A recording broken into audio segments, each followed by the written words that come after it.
Questa notte i vigili del fuoco sono dovuti intervenire in vicolo Brentina, Sottomarina, per un principio di incendio sviluppatosi all'interno di un'abitazione. Il pronto intervento ha permesso che le fiamme venissero spente nell'immediato, ma nonostante ciò è stato molto il fumo che si è sviluppato.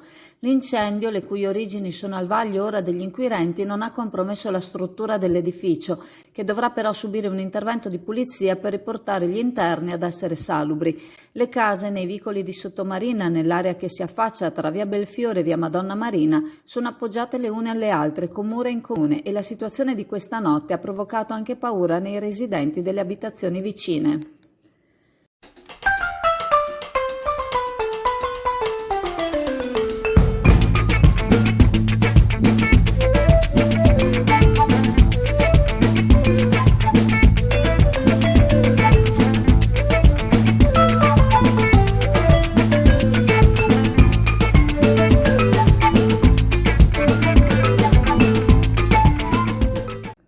Questa mattina, presso la sede del Consorzio di Promozione Turistica Lidi di Chioggia, si è tenuta la presentazione della guida storica alla chiesa di San Domenico. Frutto di uno studio decennale, la si deve al professor Luciano Bellemo per la parte storica e a Cesare Mantovan per la parte fotografica.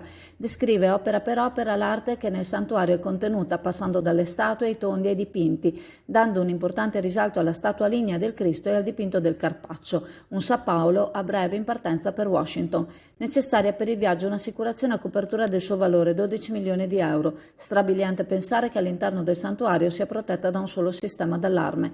Tutta la storia di San Domenico è racchiusa in incartamenti trovati e custoditi tuttora all'interno della torre di Sant'Andrea, dove si trova anche un plastico ligneo della chiesa. Documenti del XIII secolo a portata di mano di tutti coloro che li vogliono consultare.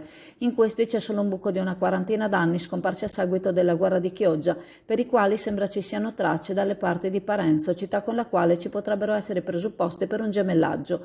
Una narrazione interessante raccontata con dovizia di particolari dal professor Bellemo, che del santuario conosce ogni segreto, come conosce ogni particolare di tutti gli altri palazzi monumentali di Chioggia.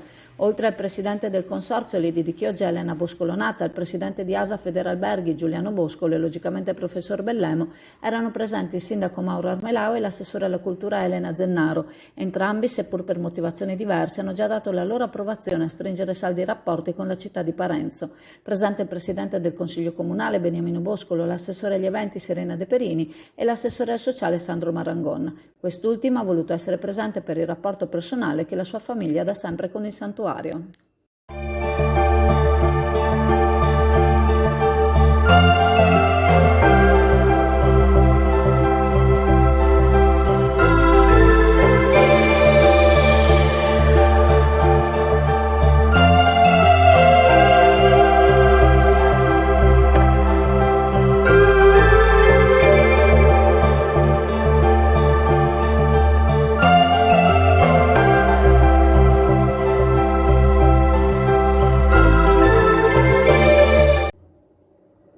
L'Associazione Ambientalista Amico Giardiniere ha presentato al sindaco Mauro Armelao, all'assessore per l'ambiente Massimiliano Tiozzo Cainazzo e al dirigente del settore ambiente Ingegner Napetti una nota in cui si chiede che nel territorio siano piantati un numero congruo di alberi con una chioma già formata.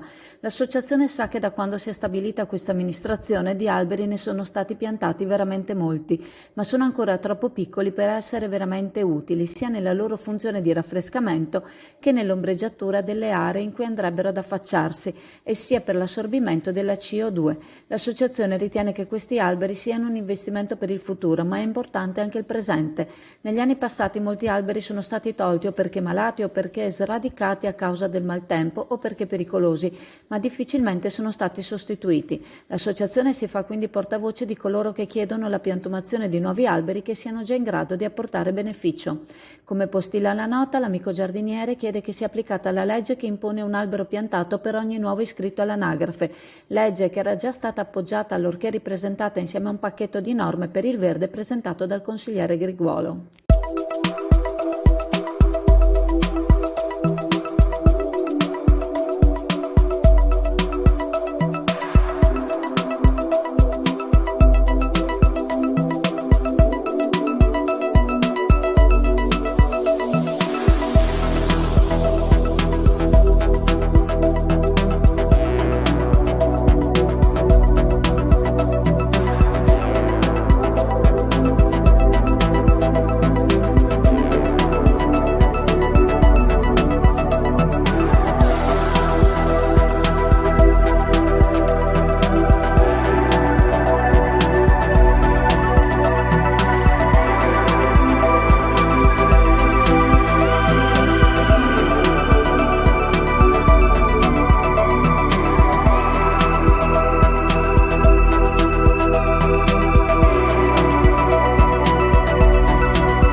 Molto si parla in questi ultimi giorni del disagio che sta vivendo l'utenza che usufruisce delle linee extraurbane, in particolar modo le linee 80-85 di Arriva Veneto che conducono i pendolari a Venezia. Il disagio che vive l'utenza è quotidiano, aumentato dall'obbligatorietà dell'uso della mascherina FFP2 in un ambiente torrido qual è l'abitacolo, prima che il condizionatore faccia effetto. Dopo che le lamentele sono apparse sulla stampa, il consigliere regionale e vicepresidente della Commissione Trasporti Montanariello ha preso le parti dell'utenza, chiedendo all'amministratore delegato di Arriva Veneto che siano ripristinate alcune corse soppresse per il periodo estivo in quanto ritenute per gli studenti.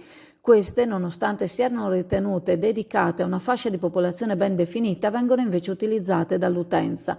Il consigliere chiede che le corse soppresse siano quindi ripristinate o che si raddoppino i mezzi operativi e che l'aria condizionata sia funzionante.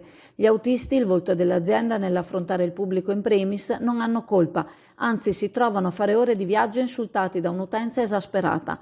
L'obbligo della mascherina e il caldo sono un mix esplosivo che può portare l'utenza al litigio. Il servizio si paga, lamenta un utente, la mancanza dell'aria condizionata è un elemento importante. Chi si trova nelle alte sfere, conclude, dovrebbe cercare che l'utenza sia trasportata in modo dignitoso, come dovrebbe essere messo in condizione dignitosa il lavoro dello stesso autista.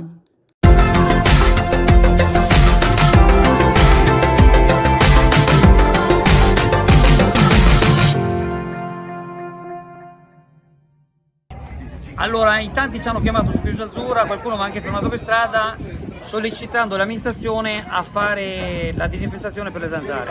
Allora, premesso che l'amministrazione la sta già facendo, non si può pensare di coprire la laguna di DDT, però lo stanno già facendo, ci sono tutta una serie di appuntamenti che stanno facendo. Comunque mi dicevano dall'ufficio ecologia che mandando un'email a ecologia@chioggia.org possono avere i larvicidi da inserire nei tombini.